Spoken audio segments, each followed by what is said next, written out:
زاد الرجال وحال دون مجالهم قبر لاي فاتحة ያሲንና የመሳሰሉትን መቅራት የቀብር ቦታ ላይ ዱዓ ማድረግ እንዴት ይታያል? ሸሪዓችንስ ያቀባበር ስነ ስርዓታችን እንዴት እንዲሆን ነው የሚያዘው? ያብራሩልኝ የሚል ጥያቄ ነው። እናቴ ነጋዴ ነበረች። ገበያም ሆነ ሰው ቤት ትሄድ ነበረ። ነገር ግን አሁን ላይ የትም አትሄድም። ልጆቿን ቤት አትሄድም፣ ትፈራለች። አይነናስ ነው ብለን እያሰበን እሷ ቀድማ ተነግረን በነበረው ታሪክ በመነሳት ቁርአን ይቀራባት ሲባል ራሷን ስታውቅ ይቀራባታል አሉን። ምን ማድረግ አለብን? ያብራሩልኝ የሚል ጥያቄ። እኔ ገጠር ነበር የምኖረው። በአካባቢው የዲን ትምህርት የለም። ቤተሰብም ሶላት አይሰግዱም፣ ረመዳን ይጾማሉ። የሶላትን ግዴታነት አናቅም ነበር። አልሐምዱሊላህ አሁን አውቀናል። እስከዛሬ ያልሰገድኩት ሶላት ቀዷ ማውጣት አለብኝ? ያለፈውን ረመዳንስ ቀዷ መጾም አለብኝ ወይስ ከፋራ ነው መውጣት ያለብኝ? ያብራሩልኝ የሚል ጥያቄ። እኔ ያለሁት ዱባይ ነው። ለጓደኛዬ የዱባይ ድርሃም አበድሬያት ነበር። ብድሩን ስጠይቃት የምከፍለው የዛኔ በነበረው በኢትዮጵያ ብር ነው አለችኝ። እሷም እኔም ያለነው ዱባይ ነው። በጊዜው በኢትዮጵያ ብር እንደምትከፍለኝ ምንም አልተነጋገርንም። እኔም ገንዘቡን የምፈልገው የኢማራት ድርሃም እንጂ ሌላ ገንዘብ አይደለም። ይህ ነገር እንዴት ይታያል? ያብራሩልኝ የሚል ጥያቄ። ለልጆቼ አቂቃ አላወጣሁም፣ ችግር ስለነበረብኝ። ልጆቹ አሁን አድገዋል፣ ነገር ግን ከ18 ዓመት በታች ናቸው። አሁን ላይ አቂቃውን ወደ ሀገር ልኬ ማድረግ እችላለሁ? እኛ ያለነው ሌላ ሀገር ነው። ጀዛኩሙላህ ኸይረን የሚል። فاغتنم رحمك الله حياتك النفيسة واحتفظ بأوقاتك العزيزة. السلام عليكم ورحمة الله وبركاته. الحمد لله حمدا كثيرا طيبا مباركا فيه كما يحب ربنا ويرضى، وصلى الله وسلم على نبينا وقدوتنا محمد وعلى آله وأصحابه وسلم تسليما مزيدا. أما بعد، ይህ ቁጥር 154 ከተማሪዎች ለሚመጡ ጥያቄዎች መልስ የምንሰጥበት የዛዱል መዓድ ፈታዋ ነው። ዛሬ ከምናያቸው ጥያቄዎች የመጀመሪያው ቀብር ላይ ፋቲሃ፣ ያሲንና የመሳሰሉትን መቅራት የቀብር ቦታ ላይ ዱዓ ማድረግ እንዴት ይታያል? ሸሪዓችንስ ያቀባበር ስነ ስርዓታችን እንዴት እንዲሆን ነው የሚያዘው? ያብራሩልኝ የሚል ጥያቄ ነው።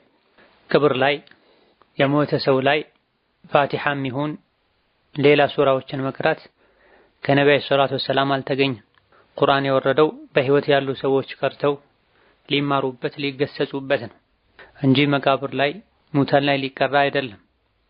ነቢዩ ሰለላሁ ዐለይሂ ወሰለም ከልጃቸው ከፋጢማ በስተቀር ሁሉንም ልጆቻቸውን ራሳቸው በህይወት እያሉ ነው የቀበሩት።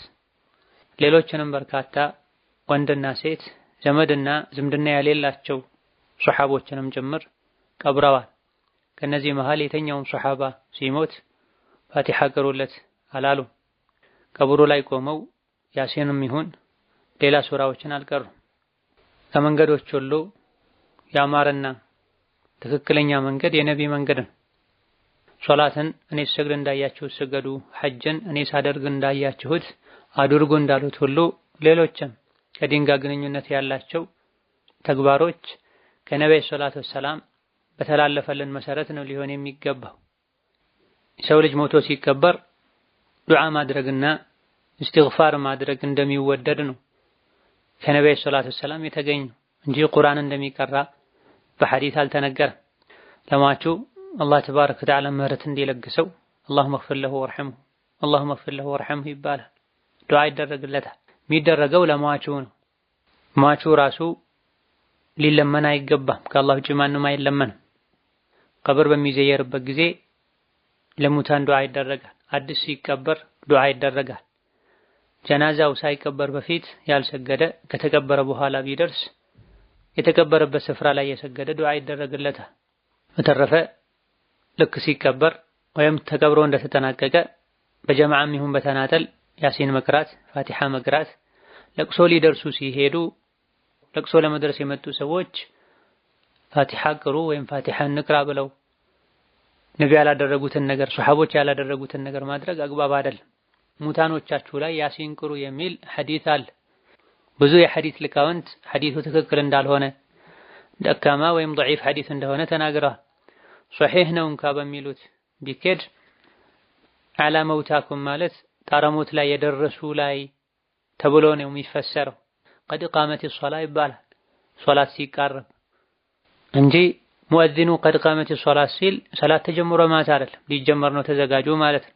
እንደዚሁ ሙታኖቻችሁ ላይ ያሲን ቅሩ ማለት ጣር ላይ የደረሱ ታማሚዎች ላይ ሰከራተል መውት ላይ ገርገራ ላይ ያሉ ሰዎች ላይ ያሲን ቅሩ ተብሎ ነው የተፈሰረው።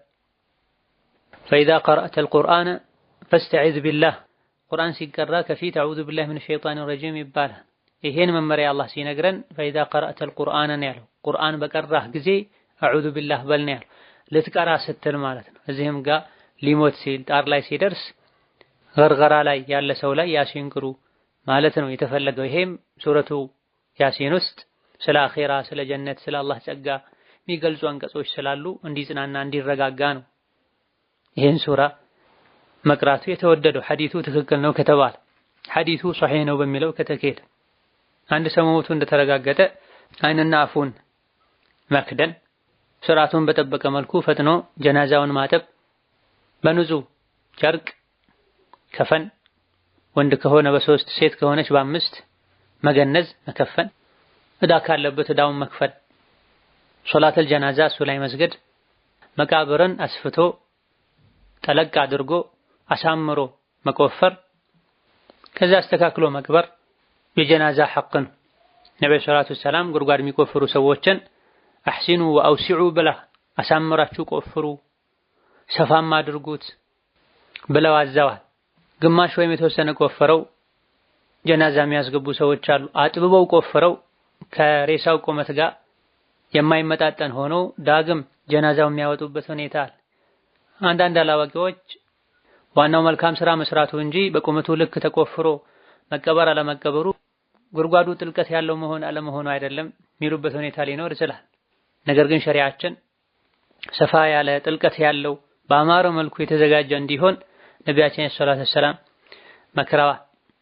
ከተቀበረ በኋላ ለተወሰነ ጊዜ ቆሞ ለሟቹ እስትግፋር ማድረግ መልካም። ከዛ ውጪ እንዲህ ከተባልክ እንዲበል እያሉ ተልቂን ማድረግ ከነቢዩ ሰለላሁ ዐለይሂ ወሰለም አልተገኘም በትክክለኛ ሐዲስ። እዚህ ዱንያ ላይ ይዞት የሄደውን ነው አኺራ ላይ መልስ ሊሰጥ የሚችለው። ከተቀበረ በኋላ ያሲንም ይሁን ሌላ መቅራቱም ከነቢዩ አልተገኘም ብለናል። ሐምዛን፣ ሩቀያን፣ ኡሙ ኩልቱምን ሌሎችም ልጆቻቸውን ዘመዶቻቸውን ቀብረዋል። ይሄን አላደረጉም አድርጉም ብለው አላዘዙም። የሟች ቤተሰብን ጀናዛ ከተቀበረ በኋላም ይሁን ከመቀበሩ በፊት ማጽናናት ይቻላል። አላህ ሰብር ይስጣችሁ ማለት ይቻላል። أحسن الله عزاءكم وغفر لميتكم إن لله ما أخذ وله ما أعطى اصبروا واحتسبوا የተለያዩ ለሟች ቤተሰብ የጽናት ሰበብ ሊሆኑ ይችላሉ የሚባሉ ቃላቶችን ተጠቅሞ ለሟቹ እስትግፋር ከማድረግ ጋር ምህረት ከመጠየቅ ጋር የሟች ቤተሰብን ሰብር እንዲያደርጉ ከማስታወስ ጋር ማጽናናት ይቻላል። ይሄን መቃብር ላይ አግኝቶም ማድረግ ይቻላል።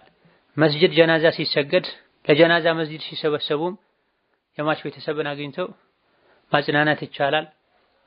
ቤትም ከቀብር በፊትም ይሁን በኋላ ከዛ በፊት ያልደረሰ ሰው ደርሶ አላህ ሰብር ይስጣችሁ ማለት ይቻላል። ለለቅሶ ብሎ መሰብሰቡ ውሎ ማደሩ የደገሱ መብላቱ የተለያዩ ጉዳቶች ይኖሩታል። በተለይ ዲን በማይጠበቅባቸው አካባቢዎች ላይ ወንድና ሴት ይቀላቀላል። የሴቶች ድምጽ ጮክ ያለ ወንድን ሊፈተን ይችላል። አዳዲስ ሰዎች አልቅሰው በመጡ ቁጥር ቤተሰብ ሊረበሽ ዳግም ሊያለቅስ፣ በዚህም የሟቹ ሩህ ልትሰቃይ ትችላለች። የግድ ሆኖ አስፈላጊ ሆኖ ከተገኘም በርካታ ዑለሞች እስከ 3 ቀን ለቅሶ መቀመጥ እንደሚቻል የተናገሩበት ሁኔታ አለ። አንድ ሰው ከሞተ ጀናዛው ታጥቦ ተገንዞ ተሰግዶበት በአግባቡ ከተቀበረ የሱን ግዴታ ተወተነ።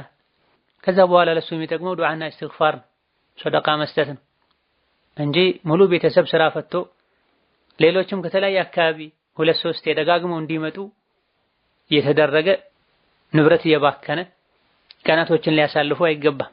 እስከ 3 ቀን እንኳን ቢሆን የተለያዩ ሰዎች ተሰብስበው እዛው ውለው ያደሩ የሟች ቤተሰቦችን ሊያደክሙ በተደጋጋሚ ምግብ ሊያሰሯቸው አልፎ ሁሉ የሟችን ቤተሰቦች የወራሾቹን የየቲሞችን ገንዘብ ሊነኩ በፍጹም አይገባም። ሰደቃ አውጡልኝ ብሎ ወሲያ ከተናገረና በቂ ንብረት ካለው ሰደቃ ቢወጣለት መልካም። ምስኪን አብሉልኝ፣ መስጂድ አሰሩልኝ፣ መድረሳ አሰሩልኝ ወይም እዛ ላይ የተወሰነ ገቢ አድርጉልኝ ካለ ይደረግለታል። ይሄን ካላለ ንብረቱ ውስን ከሆነ ለወራሾቹና ለየቲሞቹ መተው የተሻለ ይሆናል። የሞተበት 3ኛ ቀን፣ 7ኛ ቀን፣ 40ኛ ቀን እያሉ መደገስ ማብላት በዲን እስላም አይታወቅም፣ ቢድዓ ነው። ቀብሩ ማስተካከልም ያሉ ራሱን የቻለ ቀን ቆጥሮ ቀብሩ ማስተካከል ቢያስፈልገውም ባያስፈልገውም በዚያ ቀን ተደግሶ የቀብር ማስተካከያ ቀን ሊባልም አይገባም። መጀመሪያ ሲቀበር ተስተካክሎ ከተቀበረ ከዛ በኋላ ራሱን የቻለ ቀን ተቆጥሮ እንዲስተካከል ሸሪዓ አላዘዘም። አልፎ አልፎ ለዚያራ ሲሄዱ የተበላሸ ነገር ካለ አፈሩ ወደ ታች ከሸሸና ማስተካከል የሚያስፈልገው ከሆነ ቤተኛውም ጊዜ ሊደረግ ይችላል። ሌላኛው ጥያቄ ጓደኛዬ ጴንጤዎች በሚሉት ታምናለች፣ እኛ ብንመክራትም አልመለሳለች። እናም ምክር ብትሰጧት ጀዛኩሙላህ ኸይር የሚል። አላህ ተባረከ ወተዓላ ከእስልምና ውጪ ያለን ሌላ እምነት የፈለገ የተከተለ አላህ ዘንድ ተባረከ ወተዓላ ተቀባይነት አያገኝም። አላህ ዘንድ ትክክለኛ ተቀባይነት ያለው ሃይማኖት ኢስላም ብቻ ነው ብሎናል። ከእስልምና ውጪ ያሉ የኩፍር መንገዶችን መውደድ እነሱ ከእስላም ይሻላሉ ብሎ ማመን ኩፍር ነው፣ ከእስልምና የሚያወጣ። የኩፍር መጨረሻው የጀሃነም እሳት ነው። ከቁርአን ከሐዲስ ውጪ ያለ መንገድ በሙሉ ስህተት ነው፣ ባጥል ነው። ምንም እንኳን ሸይጣን ለተከታዮቹ ቢያስውበው ቢያሳምረው አላህ ተባረከ ወተዓላ ዲን እስላምን ራሱ ሙሉ እንዳደረገው የሰው ልጆች የመረጠው ሃይማኖት እንደሆነ ቁርአን ላይ ነግሮናል።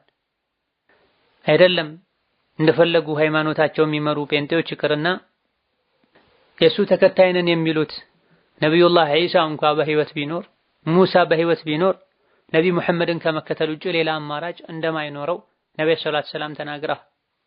ወደ መጨረሻ ዒሳ ወደ ምድር እንደሚመለስ የነቢዩን ሱና ተከትሎ እንደሚጓዝ በትክክለኛ ሐዲስ ተነግሯል። የአንድ ሙስሊም የእስልምናው መሟላት ምልክት ናቸው ከሚባሉ ነገሮች አንዱ ወደ ኩፍር መመለስን፣ ከእስላም መውጣትን፣ እሳት ውስጥ የመግባትን ያክል መጥላት ነው ተብሏል። አንድ ሰው ከእስልምና ውጭ ከእስልምና ወጥቶ ሌላ ጎዳና ውስጥ መግባትን እሳት ውስጥ የመግባት ያክል ሊጠላ ይገባል፣ ኢማኑ ሙሉ ከሆነ። ከእስልምና ውጭ ያሉ ጎዳናዎች፣ መንገዶች እነሱ ጋር ምን የሚያስደንቅ ምን የሚያስቀና ነገር አለ? ከእስላም ምን ጎድሎ ነው? እስላም ላይ ምን ነውር ምን እንከን ኖሮ ነው? ከእስልምና ውጭ ያሉ መንገዶች ውስጥ አለ የሚባል መልካም ነገር ሁሉ እስላም ውስጥ አለ። ሌሎች ዘንድ የሌሉ ብዙ መልካም ነገሮች እስላም ውስጥ አሉ። አፈገይረ ዲኒላህ የብጉን አላህ ለሰዎች የመረጠውን ራሱ ሙሉ ያደረገውን ዲን ትተው ሌላ ዲን ሌላ ሃይማኖት ይፈልጋሉ ያስባሉ እንዴ ይበላ። የነብያት በሙሉ ዲን ፍትህ ላይ የተመሰረተ ዲን። እኛ ባለማወቃችን ብዙ የሃይማኖቱ ተከታይ ነኝ የሚሉ ሰዎች በጀህልናቸው በድርቅናቸው ብዙ ነገር ማጥፋታቸው የእስላምን ክብር ዝቅ አያደርግም። እስላም ላይ እንከን አለ አያስብልም። ሌሎች ጋር ባለው ነገር ተደንቆ አንድ ሰው በእነሱ ያመን እንደሆነ እስልምና ጉድለት አለው ብሎ እንደሚያምን ማሳያ ነው። ጓደኛ የሚደነቅባቸው ነገሮች ምንድናቸው? ሲሕር ነው ሊሆን የሚችል፣ ድግምት ነው ሊሆን የሚችል፣ በሰዎች ባላዋቂ በምስኪኖች አቅል ላይ መጫወት ነው የሚሆን፣ ለገንዘብ አላዋቂ ተከታዮችን ለማብዛት በማለት የሚደረጉ የድግምት የማታለል አይነቶች ነው ሊሆኑ የሚችሉት። ከአንዳንድ ለሆዳቸው ከሚያድሩ ሰዎች ጋር ተመሳጥሮ ሰባኪው አስተማሪው ገይበን የሩቅን የውስጥ ምስጢርን ሰዎች እርስ በርሳቸው የሚያወራቸው ነገሮችን የሰዎችን ወሬ በመሰለር ራሳቸውን ተመሳስለው ሰምተው በድብቅ ሄደው ለሰባኪያቸው ተናግረው ያንተ ጉዳይ እንዲህ ነው ያንቺ ጉዳይ እንዲህ ነው ብለው ሲነግሯቸው ማንም የማያውቀውን ታሪኬን አወቀ እኔ ያልነገርኩትም ነበር ብለው እንዲደነቁ እውነትም ሁሉን ነገር ያውቃል እውነትም ነብይ ነው እንዲሉ የማስደረግ ስራ ነው የሚሰሩት። ወይም ሸይጣን ነው ወሬ የሚያቀብላቸው የሆነ የጥንቆላ መንገድ ተከትለው አሊያ ደግሞ ቅድም እንዳልኩት በሰዎች መሃል ሰላዮችን መድበው ራሳቸውን መስለው ቁጭ ብለው ታሪክህን አጫውቺኝ፣ ከየት ነው የመጣሽው፣ እኔ በዚህ መልኩ ነው የመጣሁት እያሉ እያታለሉ ወሬ ወስደው ነው ለማሪያቸው የሚያቀብሉት። ደጃሎች ናቸው፣ አታላዮች ናቸው። ከነቢ መሐመድ በኋላ ሌላ ነብይ የለም። በነቢ ከማመን አንዱ የመጨረሻ የነቢያት መደምደሚያ ናቸው ብሎ ማመን። ከኔ በኋላ ብዙ ውሸታም ነብይንን የሚሉ ሰዎች ይመጣሉ ብሏል ነብዩ ሰለላሁ ዐለይሂ ወሰለም። ከኔ በኋላ ነብይ የለም እኔ የነቢያት መደምደሚያ ነኝ ብሏል። ከነቢይ በኋላ ሌላ ነብይ አለ ብሎ የሚያምን ይከፍራል፣ ከእስልምና ይወጣልና ልንነቃ፣ ዲናችንን ልንማር፣ ከበሽታ ልንርቅ ይገባናል። ኸይር መልካም የተባለ ነገር በሙሉ ቁርአን ሐዲስ ውስጥ አለ። ቁርአንና ሐዲስ ያልበቃው ምንም ሊበቃው አይችልም።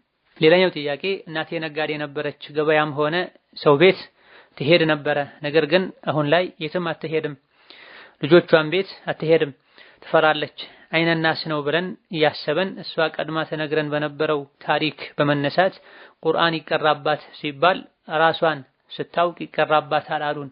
ምን ማድረግ አለብን ያብራሩልኝ የሚል ጥያቄ ነው። እሷ ላይ ቁርአን ለመቅራት መንቃቷ ግዴታ አይደል። የተኛውም በሽታ ላይ ችግር ላይ ያለ ሰው ባለበት ሁኔታ ላይ ቁርአን ይቀራበት፣ ባለበት ሁኔታ ላይ ቁርአን ተቀርቶበት ቁርአን ስራውን ይሰራል በአግባቡ ከተቀራ። ስለዚህ ከታመመች እሷ ላይ ቁርአን ለመቅራት መንቃቷ ሸርጥ አይደለም፣ መስፈርት አይደለም። ባለችበት ሁኔታ ላይ መቅራት ይቻላል። አይነናስ መሆኑ ከተረጋገጠ በአይን የሚጠረጠረውን ሰው አናግሮ አሳምኖ ከሱ የተገኘ ውሃ ታማሚው ላይ ብስምላህ ብሎ በማፍሰስ እንዲድን ማድረግም ይቻላል በአላህ ፈቃድ። የነብይ ሐዲስ ላይ እንደዚህ አይነት ነገር ተነግሯል። ሌላኛው ጥያቄ እኔ ገጠር ነበር የምኖረው፣ በአካባቢው የዲን ትምህርት የለም፣ ቤተሰብም ሶላት አይሰግዱም፣ ረመዳን ይጾማሉ፣ የሶላትን ግዴታነት አናቅም ነበር። አልሐምዱሊላህ አሁን አውቀናል። እስከዛሬ ያልሰገድኩት ሶላት ቀዷ ማውጣት አለብኝ? ያለፈውን ረመዳንስ ቀዷ መጾም አለብኝ ወይስ ከፋራ ነው መውጣት ያለብኝ? ያብራሩልኝ የሚል ጥያቄ። እንደተባለው ገጠር ውስጥ የሚኖሩ ሆኖ ምንም አይነት የዲን እውቀት ካልነበረ ሄዶ ፈልጎ ማወቅም ማይቻል ከነበረ ባላዋቂነት ጊዜ ያለፉ ሶላትም ይሁን ጾሞችን ቀዷ ማውጣቱ ግዴታ አይሆንም። ነገር ግን የሚያውቁ ከመሆኑ ካሊያ ደግሞ ማወቅ የሚቻል ከመሆኑ ጋር ቢያስቡበት ጥረት ቢያደርጉ ይሄኔ ቸልተኝነት ስላለ ሁሉንም ቀዷ ማውጣት ግዴታ ነው ይባላል። ነገር ግን የጾምን ግዴታነት ያወቀ ሰው እንዴት ነው የሶላትን ግዴታነት የማያውቀው? ሶላት ከጾም የበለጠ ዋጅብና ግዴታ ነው። ከጾም በፊትም ነው የተደነገገው። ከጾም በላይም ትኩረት የሚያስፈልገው ዒባዳ ነው። ማንኛውም ሰው ለአካለ መጠን ከደረሰ አቅሉ ከራሱ ጋር ካለ ማድረጉ ግዴታ የሚሆን ዒባዳ ነው። አብዛኛውን ጊዜ የጾምን ግዴታነት ያወቀ ሰው የሶላትንም ግዴታነት ያውቃል። ባይሆን ጾሙ በዓመት አንዴ ስለሆነ እሺ ብለው የሚያደርጉ፣ ሶላቱ በየዕለቱ 5 ጊዜ ስለሆነ ከማድረግ ወደ ኋላ የሚሉ ሰዎች አሉና ግዴታነቱን ከማወጋ በዚህ መልኩ ቸላ ተብሎ ከሆነ በርካታ ዑለሞች ዘንድ ያለፈው ሶላት በሙሉ ቀዷ ማውጣት አለበት። ሙሉ በሙሉ ባለማወቅ ከሆነ ግን በትክክል አካባቢው ላይ ምንም እውቀት ስላልነበረ ከሆነ ይሄ ሆነው ያለፈው አልፏል። ወደፊት እንዳይን ነገር ላለማድረግ ላለመዘናጋት ካለመግባት አላህን ምህረት መጠየቅና ሱና ጾሞችን ሱና ሶላቶችን ማብዛት ነው የሚጠበቀው። እኔ ያለሁት ዱባይ ነው። ለጓደኛዬ የዱባይ ድርሃም አበድሬያት ነበር። ብድሩን ስጠይቃት የምከፍለው የዛኔ በነበረው በኢትዮጵያ ብር ነው አለችኝ። እሷም እኔም ያለነው ዱባይ ነው። በጊዜው በኢትዮጵያ ብር እንደምትከፍለኝ ምንም አልተነጋገርንም። እኔም ገንዘቡን የምፈልገው የኢማራት ድርሃም እንጂ ሌላ ገንዘብ አይደለም። ይህ ነገር እንዴት ይታያል ያብራሩልኝ የሚል ጥያቄ። የተበደረ አካል የተበደርኩትን በተበደርኩት መሰረት እመልሳለሁ ብሎ መንየት አለበት። ከሰዎች ገንዘብን እመልሳለሁ ብሎ የተበደረ አላህ ለመመለስ ያግዘዋል፣ ይመልስለታል። ሳይመልሱም ከቢሞት አኺራ ላይ አላህ ተባረከ ወተዓላ አልመለስከም ብሎ አይቀጣውም። አልመልስም ብሎ ግን የወሰደ እንዳይመልስ ይደረጋል ተብሎ ሰዎች በጊዜው ከችግር እንዳወጡን ችግራችን እንደተቀረፈ ሐቃቸውን ልንመልስ ይገባል፣ ልናመሰግናቸው ይገባል። ቀድሞ መስማማት ሳይኖር በበጎ ፈቃደኝነት ጨመር አድርጎ መመለስም ተወዳጅ ነው።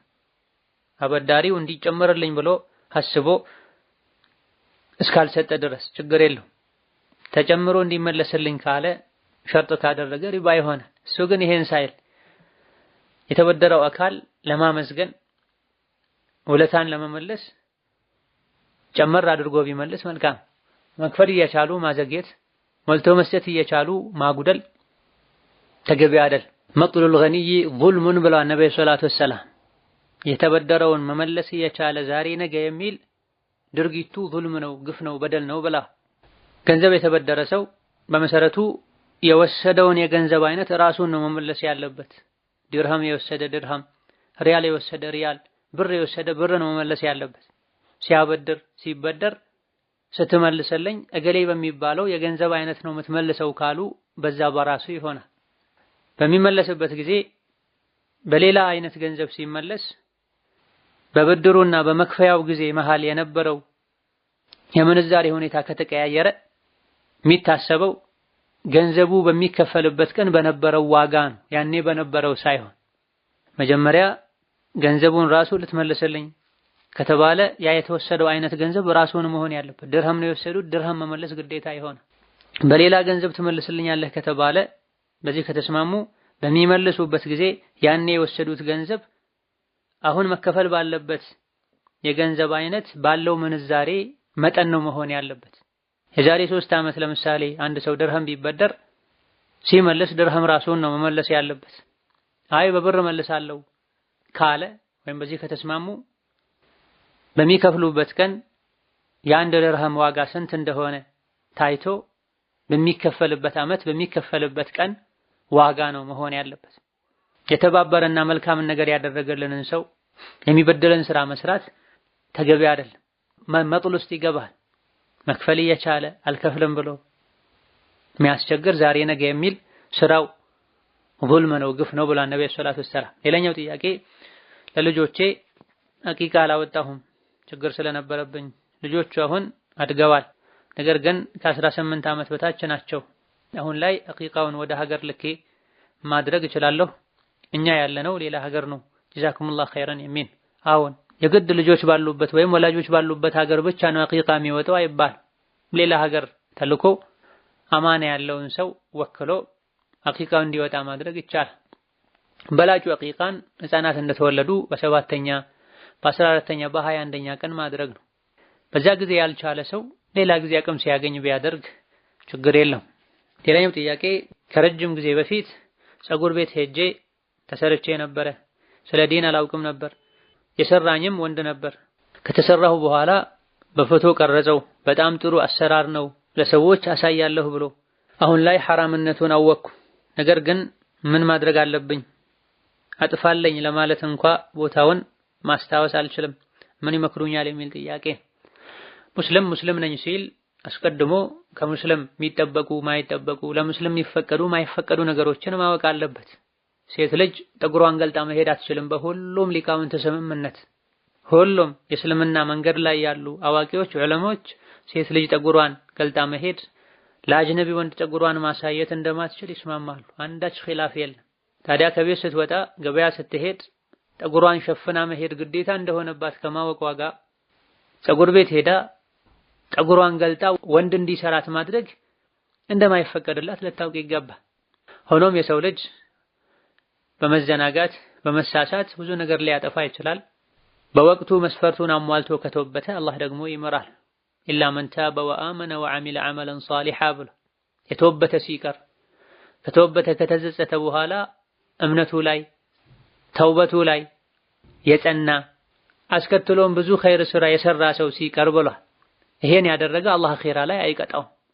ይሄን ያላደረገ ግን አኺራ ላይ ለአላህ ቁጣ ለቅጣቱ ሊዳረግ ይችላል። ስለዚህ ሁለት ነገር ነው መደረግ ያለበት። አንደኛ መተውበት ነው፣ ይሄን ለምን አረኩ ብሎ መቆጨት፣ ካሁን በኋላ አለማድረግ፣ ሁለተኛ አላደርግም ብሎ ቃል መግባት፣ እስትግፋር ማብዛት ነው። ከዛ በኋላ ሒጃብን መጠበቅ ነው።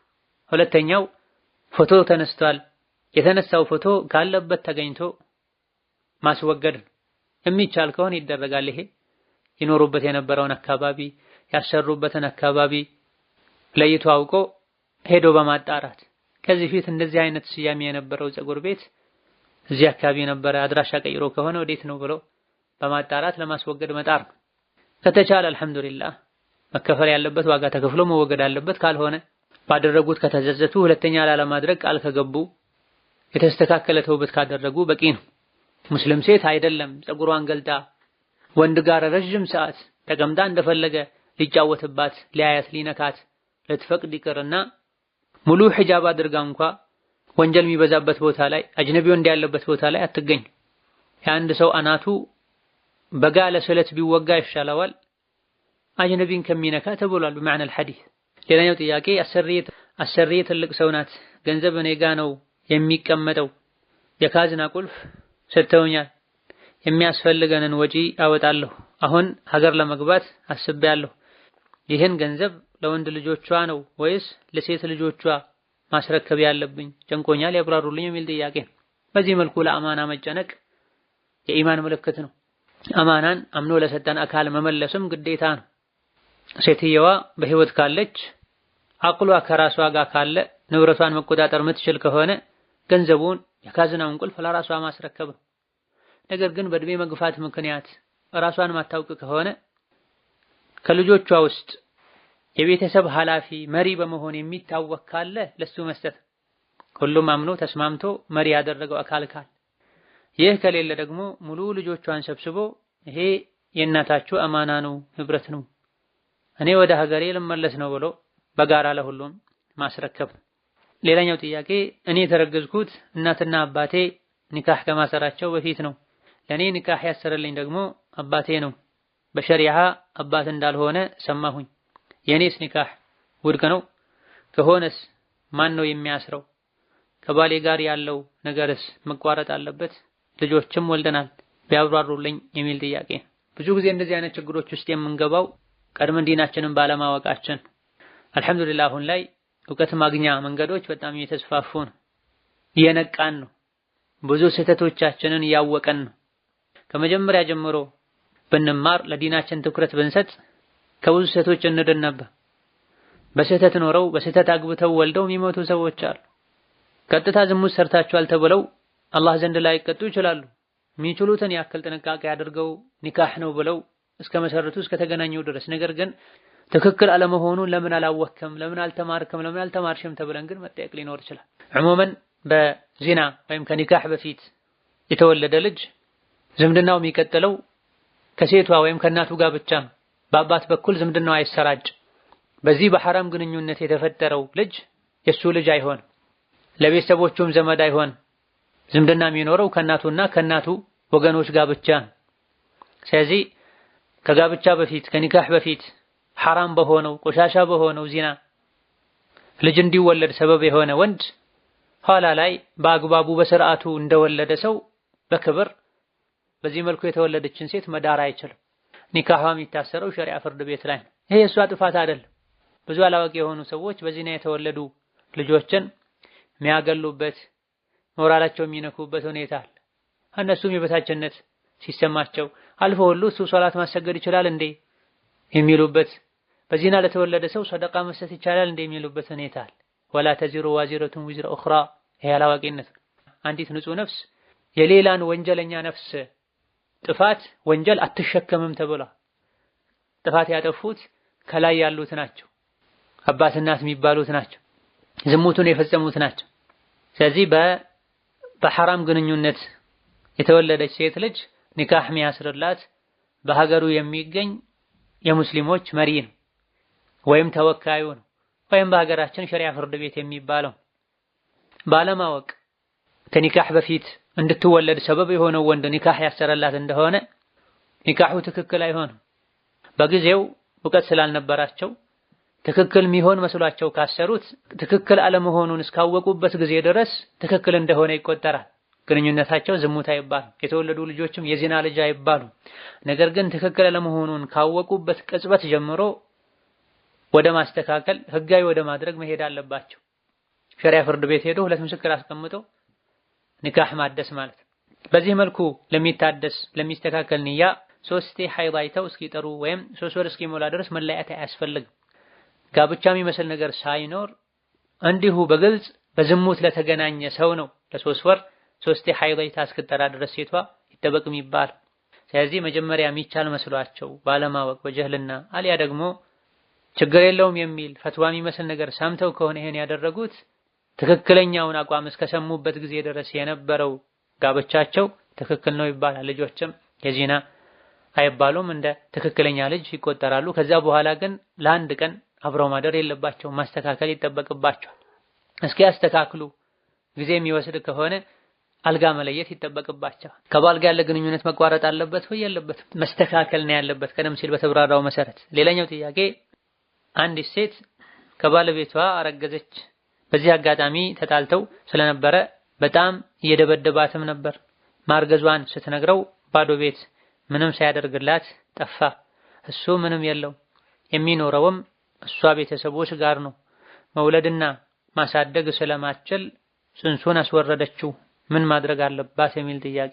በመጀመሪያ ደረጃ ሴት ልጅን ማስተዳደር የማይችልን ወንድ ማግባት አልነበረባትም። ነብዩ ሰለላሁ ዐለይሂ ወሰለም መን ኢስተጣዐ ሚንኩሙል ባአተ ነው ያሉት። እናንተ ወጣቶች ሆይ የትዳርን ጣጣ የቻለ ማኖር ማስተዳደር ወጪ ማድረግ የቻለ ያግባ፣ ያልቻለ ይጹም ነው ያሉት። ቁርአንም ላይ ለማግባት አቅም የሌላቸው መተዳደሪያ ማስተዳደሪያ የሌላቸው ራሳቸውን ይጠብቁ፣ አላህ ተባረከ ወተዓላ ማግባት ማስተዳደር የሚችሉበትን አቅም እስኪሰጣቸው ድረስ ይታገሱ ብሏል። አይናቸውን ሰበር ያድርጉ፣ ስሜት ከሚቀሰቅስ ነገር ይራቁ ማለት ነው። አላህ ተባረከ ወተዓላ አፊያ ከሰጠው ጤና ከሰጠው ሊሰራ ሊንቀሳቀስ የራሱን የባለቤቱን የልጆቹን ቀለብ ሊያቀርብ ይገባል። ይህ በእንዲህ እንዳለ እሱም ካስተት ቢፈጽም አቅም ባይኖረው አላህ ተባረከ ወተዓላ የፈጠረውን የሰው ልጅ ነገ ማሳደግበት የለኝም ብሎ ማስወጣት ስህተት። ርዝቅ ያለው አላህ እጅ ላይ ነው። ወማ ሚን ዳበትን ኢላ ዐለላሂ ሪዝቁሃ ብሎናል። አይደለም የተከበረው የሰው ልጅ ምድር ላይ የሚንቀሳቀስ ማንኛውም ተንቀሳቃሽ ሪዝቁ አላህ ላይ ነው ተብሏል። ሁሉም የተቀደረለትን ያገኛል። ገና ሳይወለድ እናቱ ማህፀን ውስጥ ያለ ምን እንደሚበላ ምን እንደሚጠጣ የት እንደሚኖር ምን እንደሚሰራ ይጻፋል። የኛ ስራ አይደለም ልጆችን ማብላት። ድህነትን ፈርቶ ጽንስን ማስወጣት ከባድ ወንጀል ነው፣ ጅህልና ነው። ከዘር ፈሳሽነት ወጥቶ ወደ ረጋ ደምነት ከገባ ከረጋ ደምነት ወጥቶ ወደ ቁራጭ ስጋነት ከተሸጋገረ ማስወጣቱ ይበልጥ የተጠላ ይሆናል። ነፍስ ከተዘራበት ደግሞ ተወልዶ ቆሞ የሚሄድን የሰው ልጅ ነፍስ እንደማጥፋት ነው የሚቆጠር። ከፋራ አለው፣ የደም ካሳ አለው። ስለዚህ ቤተኛው የጽንስ ደረጃ ላይ ያለ ነው ጽንሱ እንዲወጣ የተደረገው። እዚህ የተገለጸ ነገር የለም። ድህነትን ፈርቶ ከሆነ ቤተኛው እድሜ ላይ ያለ ጽንስ ሲሆን ማውጣት አይቻልም። የሰው ልጅ የዘር ፈሳሽ ማህፀን ላይ ካረፈ በኋላ ክቡር ነው። ሰው ወደ መሆን እየተሸጋገረ ነው ያለው። ከጤና ጋር በተያያዘ በበቂ ምክንያቶች የጤና ባለሙያ አማክሮ ሸሪዓን የሚያውቅ ሰው አማክሮ ወደ ቁራጭ ስጋ ደምነት እስካልተሸጋገረ ድረስ ወደ ረጋ ደምነት እስካልተሸጋገረ ድረስ ለእናት ጤንነት ሲባል ወይም ከዚያ ፊት ላለ እድሜው ገና ለሆነ ህፃን ሲባል ሊደረግ ይችል ይሆናል ከዘር ፈሳሽነት እስካልተቀየረ ድረስ። ይሄም ጠባብ ሁኔታዎች ላይ አስገዳጅ ሁኔታዎች ላይ ነው የሚሆን። ከፍ ባለ ቁጥር ወደ ረጋ ደምነት ወደ ቁራጭ ስጋነት በተሸጋገረ ቁጥር ማስወጣቱ ይበልጥ የተከለከለ የተጠላ ይሆናል። ነፍስ ከተዘራበት ግን በምንም ምክንያት ሊወጣ አይገባም። አላሁማ ኢላ ይሄ ካልሆነ እናት ትሞታለች የሚባልበት ሁኔታ ካለ ነው። ካለ ብቻ ነው በዑለሞች መሃል ኺላፍ ያለው።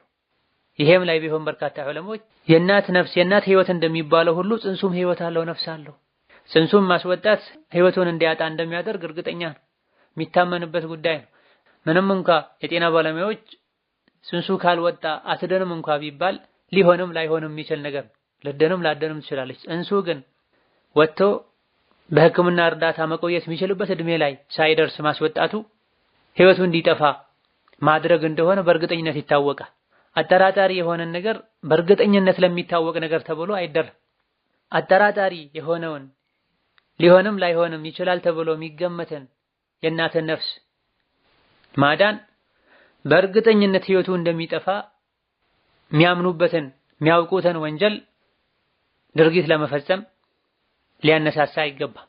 እማ ከዚህ ውጪ ድህነትን በመፍራት አሊያ ደግሞ ሴቶች አከታትለው ሲወልዱ የሰውነት ቅርጻቸው ይቀየራል እንዲሆናሉ እያሉ የተከበረውን የሰው ልጅ ህይወት ማጥፋት ትልቅ ስህተት ነው። ስለዚህ ጽንሱ ነፍስ ካልተዘራበት ተውበት በቂ ነው። ነፍስ ተዘርቶበት ከነበረ ከፋራ ማውጣት የደም ካሳ መክፈል ግዴታ ይሆናል።